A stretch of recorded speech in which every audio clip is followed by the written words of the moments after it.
What is going on, everyone's? We here and we back in this thing with another episode of Is My Point Valid?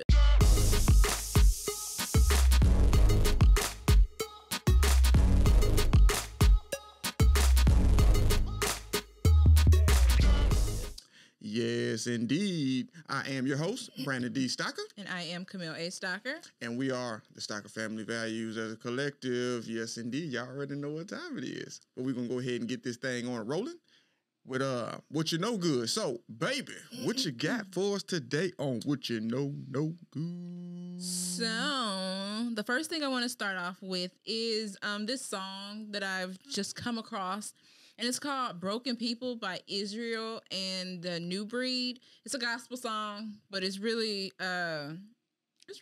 So it's like in my 5 songs that I listen to every morning. Top 5. So yeah, it's called Broken People. Really good. And I'm talking about Israel Houghton. You remember he used to sing with Joe Osteen's church? Nope. No? No. I'm not too fond that song, I can't even think Joel of it right Osteen. now. But the music, this the song. Anyway, the next thing on my What You Know Good is Mr. Wale came out with an album for Lauren 2 on October 22nd. The only reason why I am bringing this up is for my brother. And brother, I don't like it. She disappointed. I listened. The only song I did enjoy, it was 2, but the one that I could think of right off top of my head is the one with J. Cole, Poke It Out. Yeah, shout out to J. Cole. But yeah, I wasn't feeling this Wale. You know, I love Wale. Not for Lauren too. So sorry.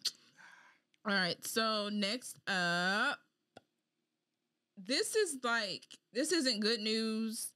It's a tragedy, something terrible, but you know what you know good is like news, giving you what's happening. Yeah.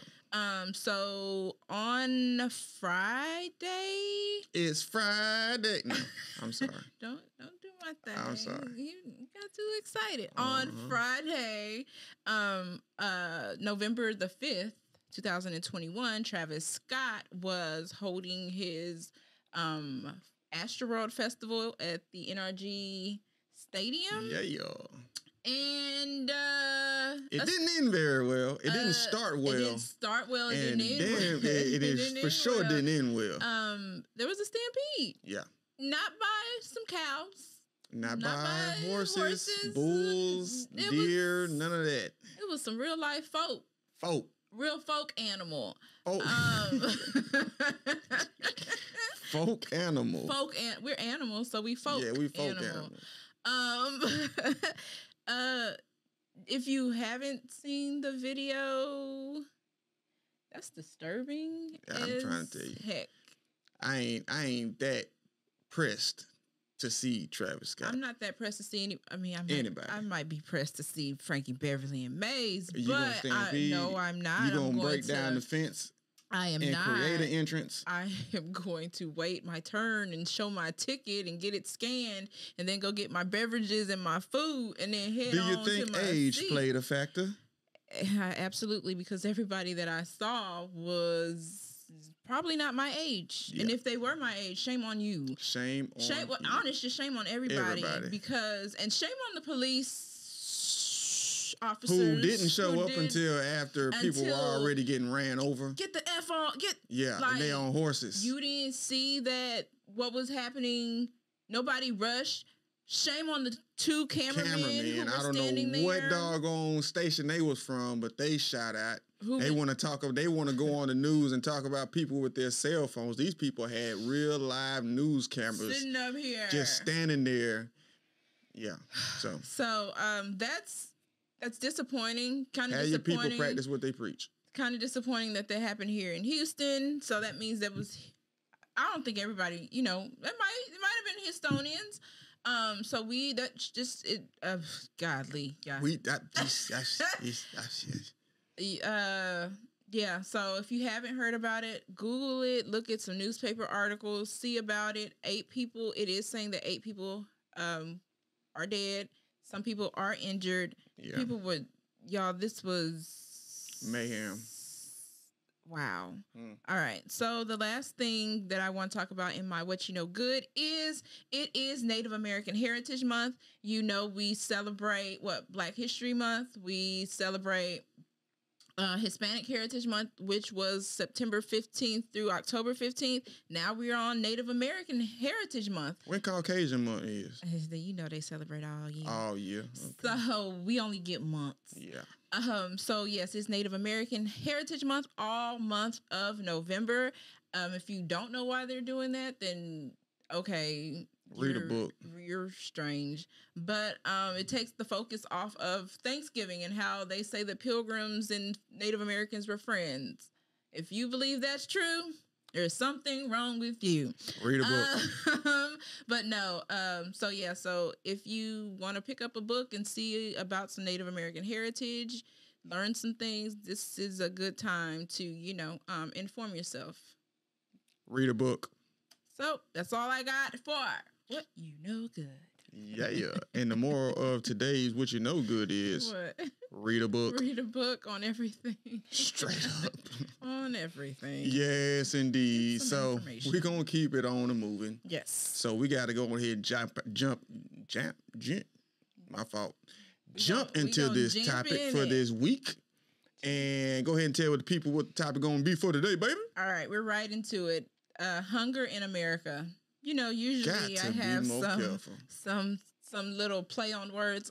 You can't play with hunger in America. And that really goes into homelessness. So we're going to discuss a little bit of both. Mm-hmm.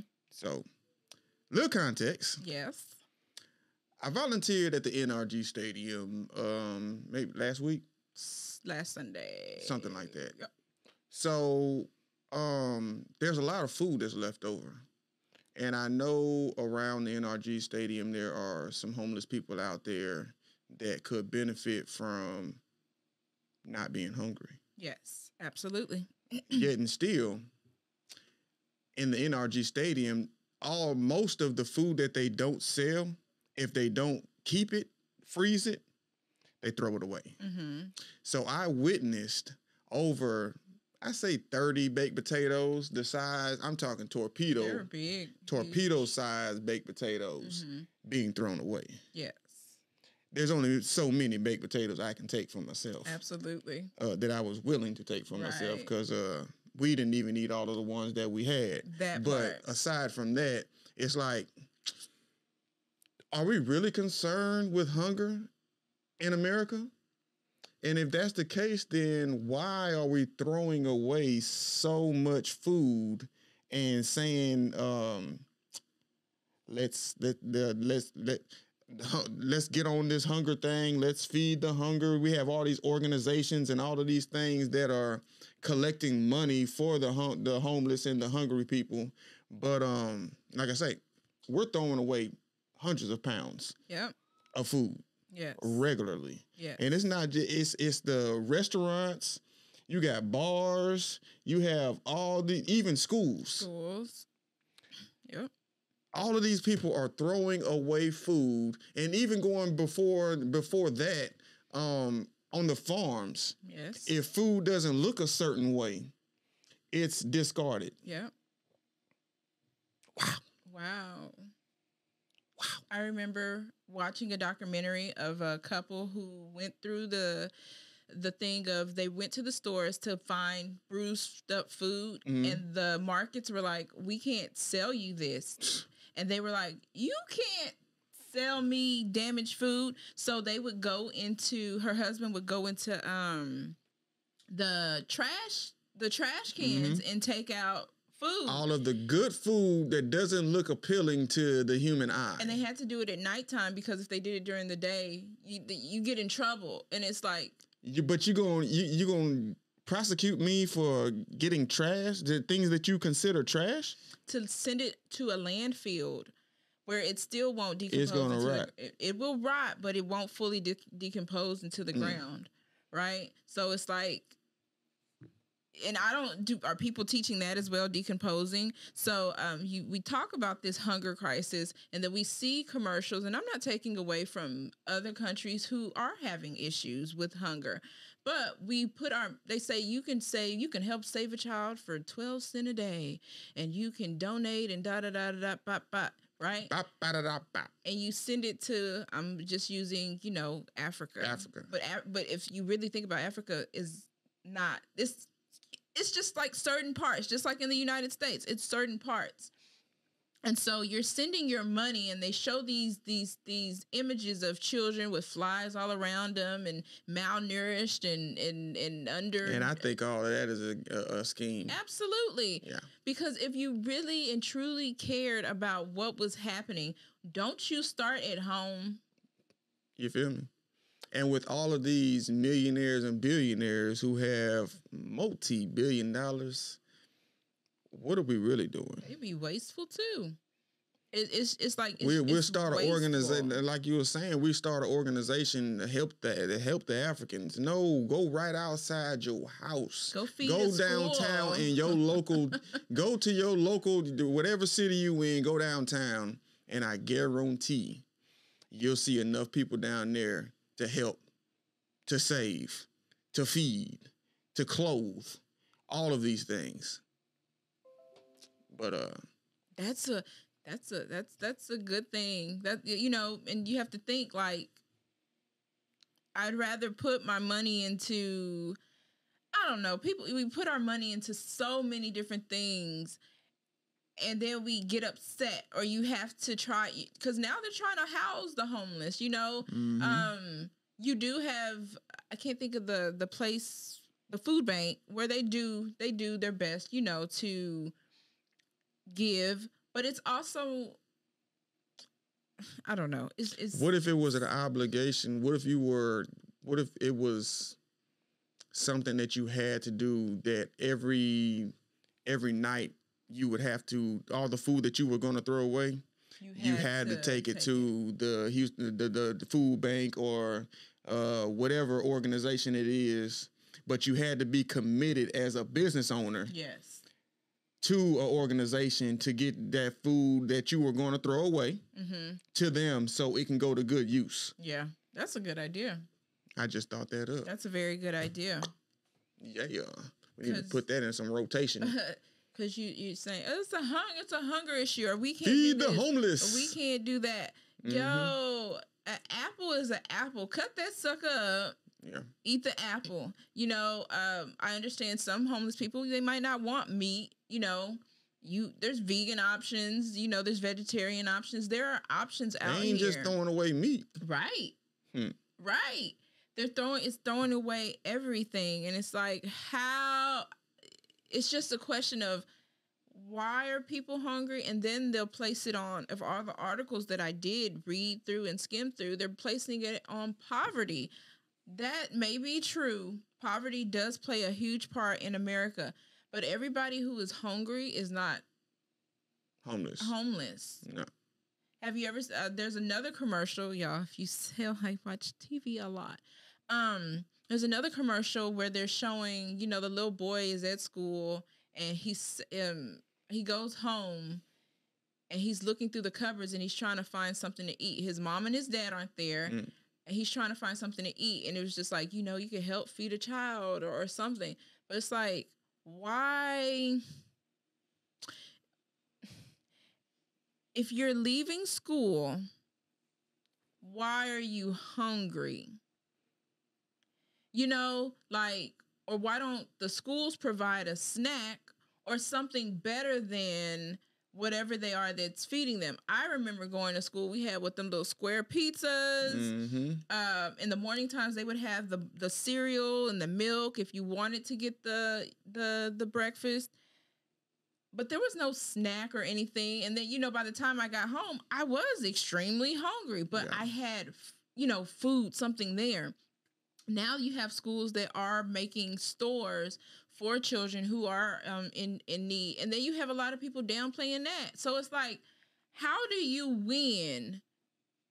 How do you win? And then because people are getting criticized, well, you didn't have to post about it. Well, maybe she's posting to give people other ideas on what they can do in the schools for the stores. And it's like, well, she had detergent. This goes for away from hunger, but she had detergent, and then she had it was like boxed food and frozen food and like what are those Pop-Tarts and stuff like that. And so she was getting backlash because they're saying, well, that's a lot of sugar. Kids shouldn't have sugar. Well, shit, what you gonna do?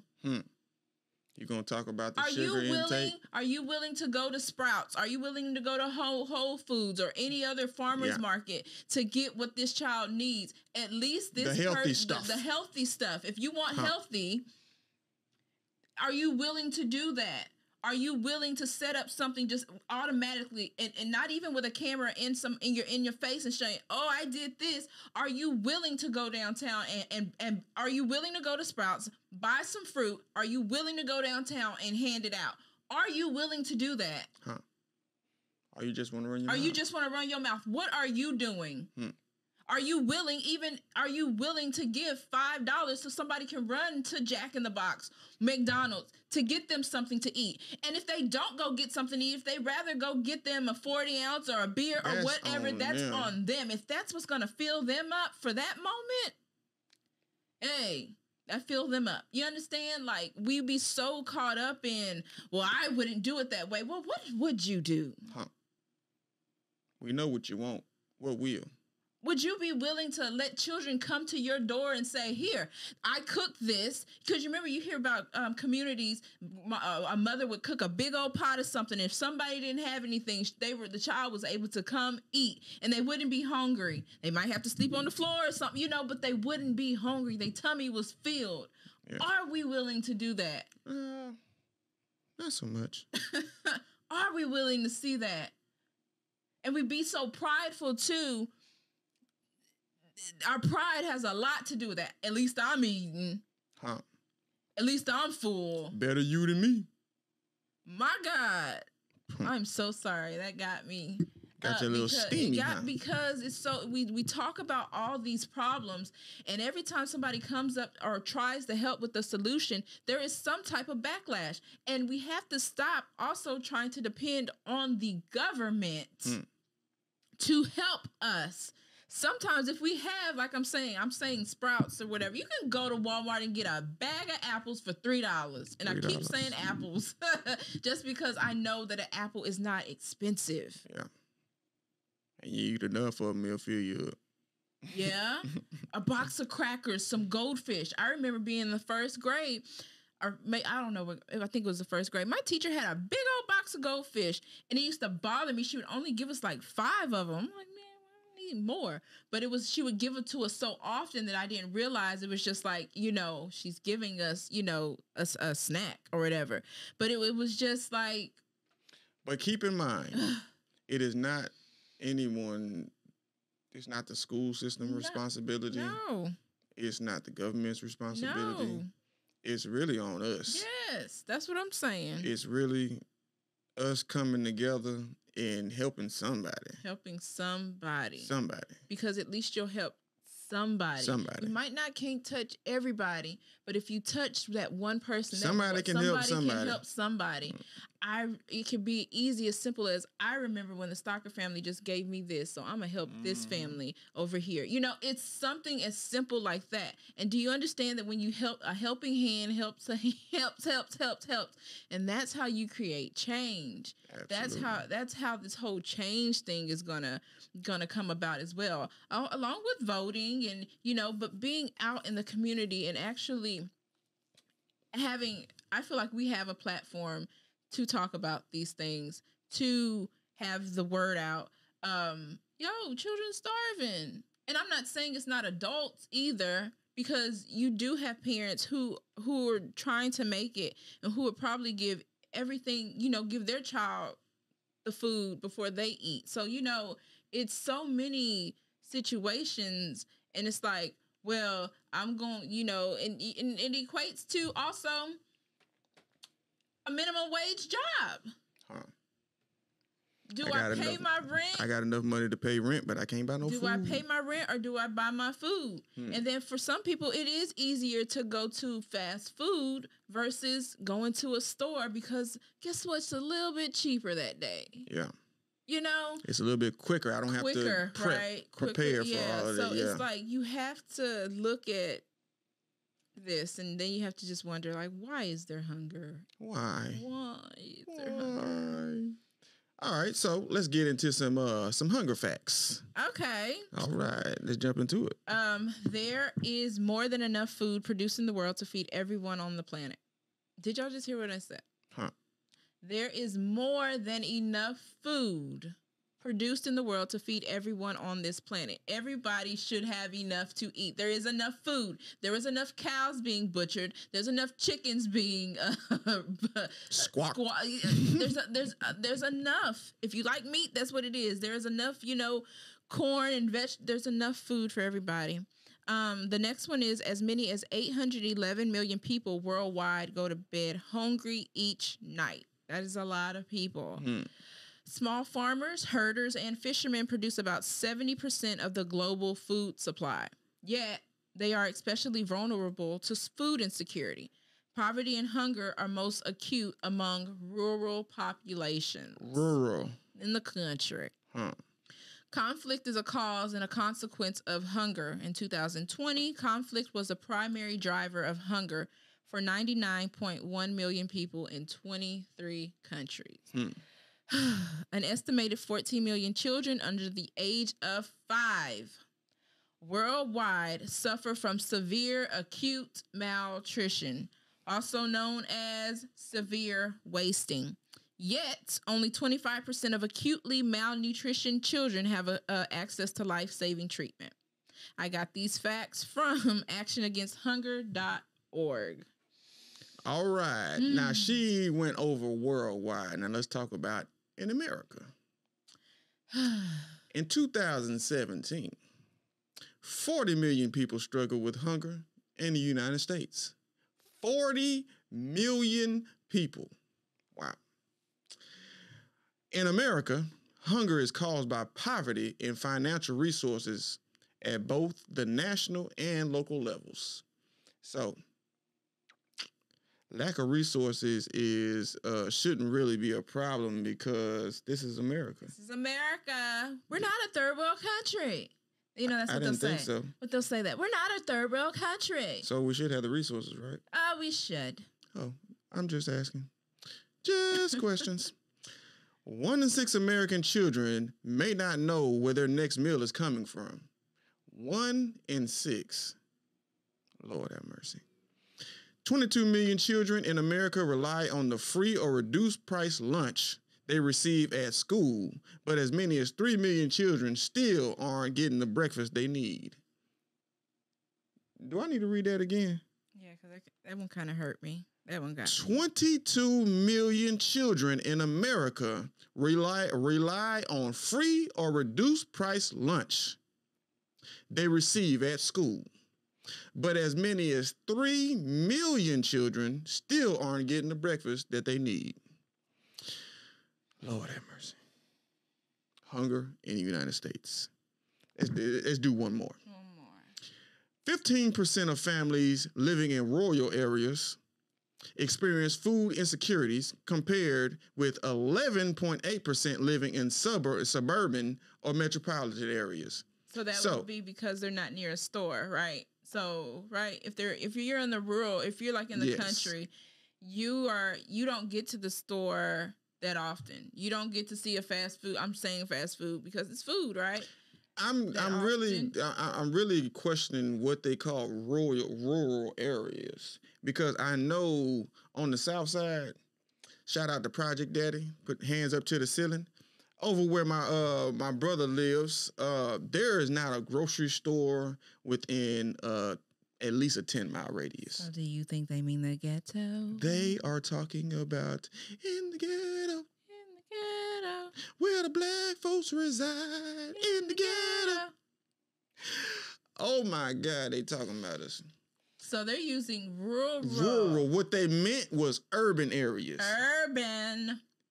So then check out these play on words. They want you to believe that it's in the country. Cause I sure was, y'all. I wasn't You reading feel between me? the lines. She was thinking the country. And when people hear rural areas, that's what they think about. They think about being out in the woods, on a plant, or not a plantation. I'm sorry, but being out there on some land or something. Yeah. But no, what they really mean is urban areas, which would be in Houston. It would be our 5th wards, our 3rd wards. Our first ward, 2nd wards, all of these wards, Acres Homes, the Fofo, Studewood. Yeah, you feel me? So, watch how they use these play on words, cause hey, we talked about that last week. We did. That play on words. Words. They were got using me. to confuse Y'all got it on camera. Yes, indeed. I was like, the rural, that's the country. Yeah. But when you said that makes a lot of sense because even in 3rd Ward, was it Yellowstone? There was a HEB there, and that's where everybody would go. So now they have this new HEB off the freeway, off of off the freeway. Yeah. I think it's 288. It's 288, I believe. So it's all big, it's all pretty. Yep. What area is it in? It's still 3rd Ward, but it's the nicer part. Yeah. It's where the big houses is. It's over there by the big houses. It's where the nicer part It's where the gentrified 3rd Ward begins. Yeah, it's the nicer part. And so you have people who would wait, you have some people who wait on their checks, and they could easily go to the HEB that was there. Right around the corner. Now, some people don't have transportation. Mm-hmm. Some people were relying on, okay, I could just walk there. Yep. I'm take my cart. I'm going to push it. Now it's a little further out. Now you got to take a bus ride. And you can't pack as much as you want on the bus or in your sack, or you have to call an Uber. That's money, or a taxi, or it's money. And then it's like, well, we're just doing what's best for the community. Are you? What community? They're breaking up the community. Huh.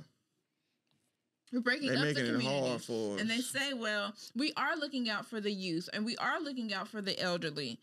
How are you looking out for the elderly when they are waiting on a check to come, right?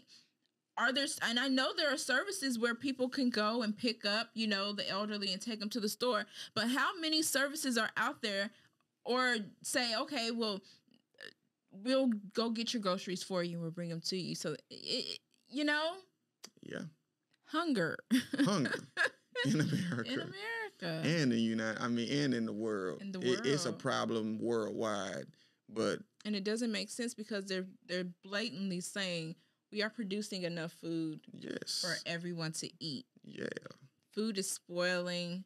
And I can be honest, I can see how much food I'm making and I'm throwing away. Like, I see it and it bothers the crap out of me because I'm like, I feel I'm not even making that much food anyway, right? I don't make a lot. But imagine restaurants, organizations who make pounds of overkill. I want you to tell them about the beer. Oh, goodness gracious. All right, so malt liquor. So while I was volunteering at NRG, they got the tap for the beer. So what I found out real quick was, if it comes out suddy, you pour that out and you start again. Down the drain. I probably poured about a couple of gallons of beer down the drain. And it's not like it's going somewhere and being recycled. Right. It's down the drain. You can't. And the guy, he was like, bro, all that beer you wasting? I was like, they told me that I can't give the customer suds. So pour it out, start again. One guy, I poured it out and started again 3 times. Because it was setting. And if you don't know what suds are, it's beer. It's beer. You give it about 5 minutes and a whole cup of suds will turn into a half a cup of beer. So It ain't just hunger. They wasting everything. Everything. They just. We are some wasteful people. Yep. And then we say, help the homeless. Help feed the hunger. They want to ask me for my little bit of money when they throwing away the equivalent of what we eat on the regular. And they asking me for my money to help the homeless, to help the hunger. But yeah. Is it really important to us? Or are we just talking? Right now, I don't even know. But yeah. Keeping it on and moving.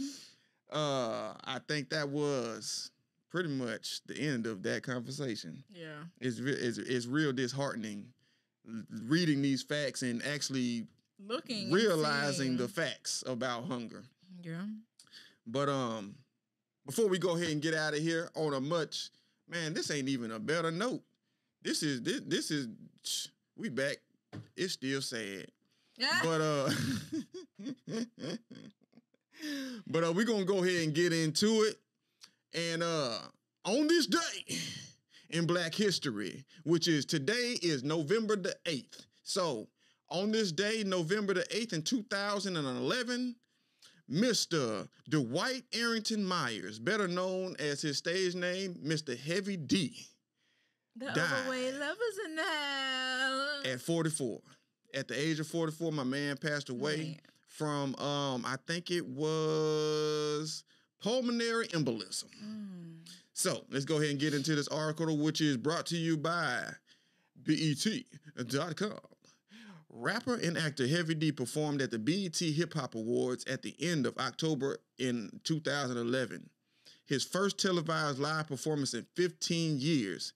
Just 10 days later, on November 8, 2011, he died of a pulmonary embolism, shocking the nation's music community. Born Dwight Arrington Myers in Jamaica, Heavy D was a rapper, record producer, singer, and actor.